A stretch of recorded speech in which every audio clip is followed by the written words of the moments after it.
Hi, I'm Jairo Lucci, BSBA2 Marketing.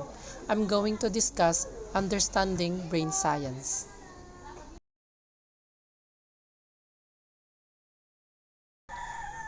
As an alternative to traditional consumer research, some researchers have begun to develop sophisticated techniques from neuroscience that monitor brain activity to better gauge consumer response to marketing.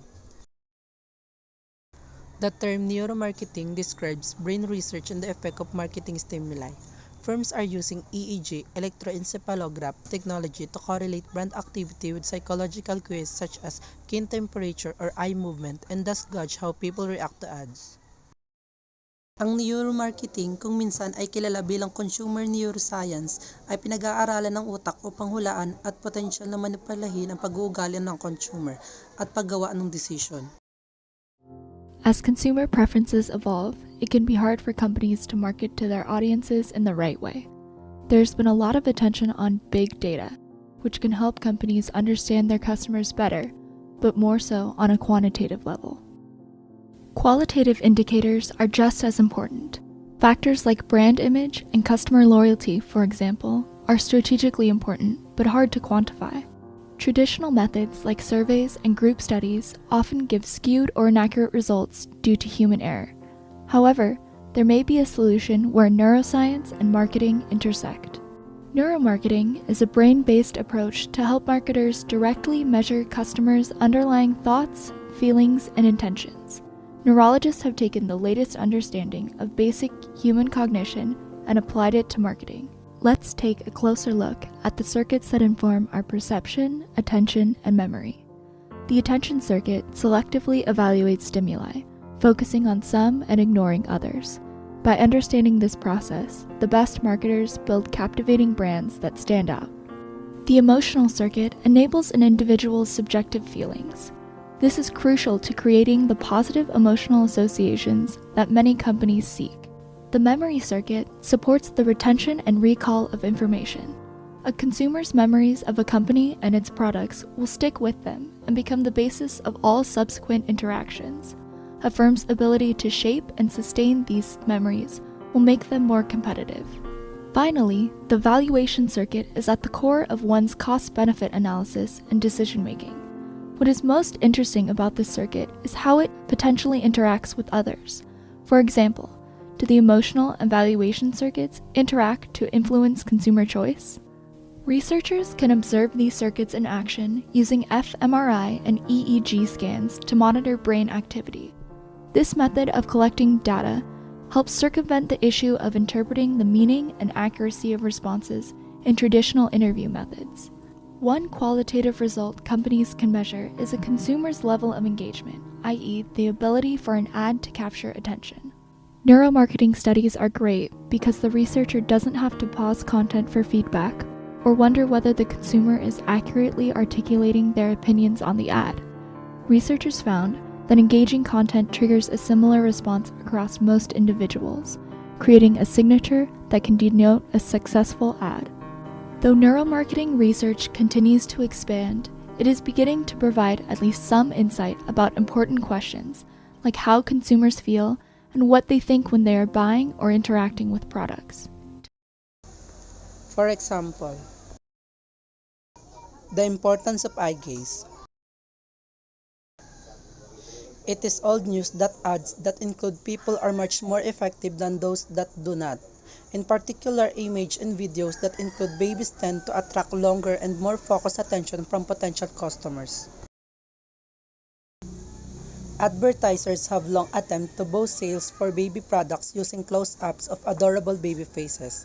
With the help of eye tracking technology, they have identified that this alone is not enough. Researchers discovered that when the infant looks face on, viewers will be far more focused on the baby face to the detriment of focusing on the ad content. However, if the infant is directing its gaze at the product or text, then the viewer will in fact focus on the advertising content.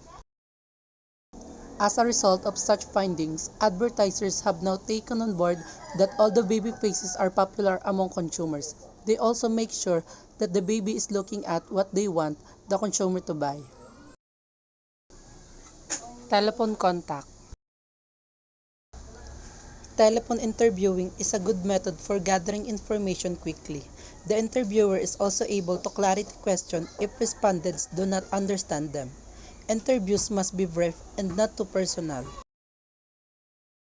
Although the response rate has typically been higher than for male questionnaires, telephone interviewing in the United States is getting more difficult because of consumers' growing antipathy toward telemarketers. Ito ay isang proseso upang makipag-communicate sa mga recruiter bilang isang paraan upang suriin sila kung karapat-dapat sila sa trabahong iyon. Kapag sila ay napili o nakapasa sa interview, madalas ay humahantong sa isang personal contact. Personal contact. Personal interviewing is the most versatile method. The interviewer can ask more questions and record additional observations about the respondents, such as dress and body language. Personal interviewing is also the most expensive method, is subject to interviewer bias, and requires more planning and supervision. In arranged interviews, marketers contact respondents for an appointment and often offer a small payment or incentive. In intercept interviews, researchers stop people at shopping mall or busy street corner and request an interview on the spot.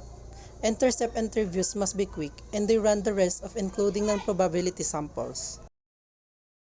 Ang paraan ng individual na pakikipag-ugnayan ay tinutukoy bilang paraan ng indirektang pakikipag-ugnayan ng extension worker sa isang individual o mga miyembro ng kanyang pamilya para sa isang particular na layunin. Ang individual na pakikipag-ugnayan ay maaaring maitatag sa pamamagitan ng mga tawag sa opisina, mga tawag sa telepono, at mga informal na kontak at iba pa. Online contact. The internet offers many ways to do research. A company can embed a questionnaire on the website and offer an incentive for answering, or it can place a banner on frequently visited site, inviting people to answer questions and possibly win a prize. Online product testing can provide information much faster than traditional new product marketing researchers technique. Ang isang kumpanya ay maaaring gumawa ng questionnaire sa website nito at mag-alok ng insentibo para sa pagsagot, o maaari itong maglagay ng banner sa isang madalas na binibisitang site na mag-imbita sa mga tao na sagutin ang mga tanong.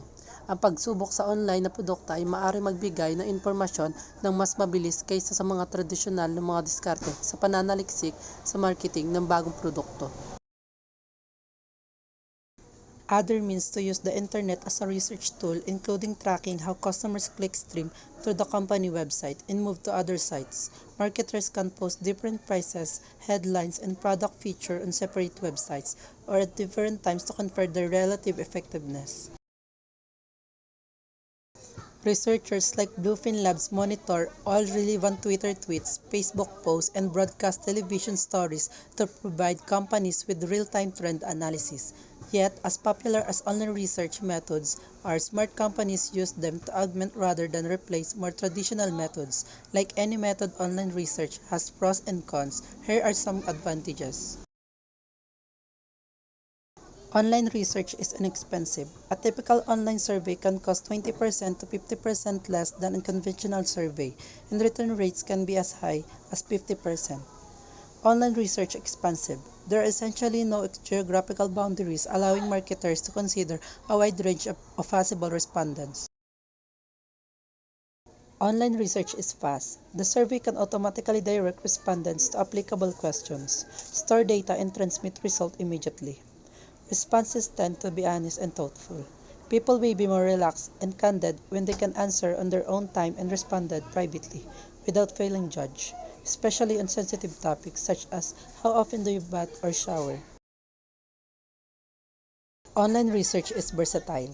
Virtual reality software lets visitors inspect 3D models of products such as cameras, cars, and medical equipment and manipulate product characteristics. Online community blogs allow customer participants to interact with each other. Some disadvantages include: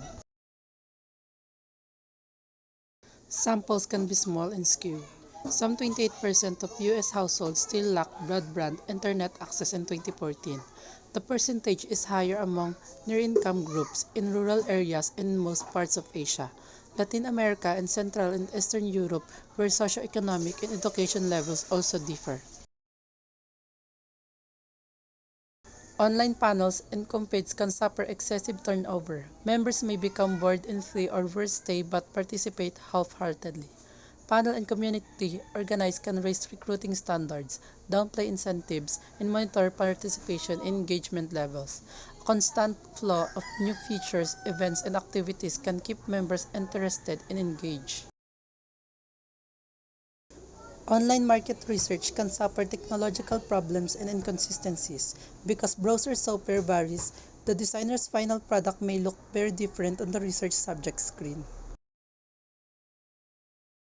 Online researchers have also begun to use text messaging in various ways to conduct a chat with respondents, to probe more deeply with a member of an online focus group, or to direct respondents to a website.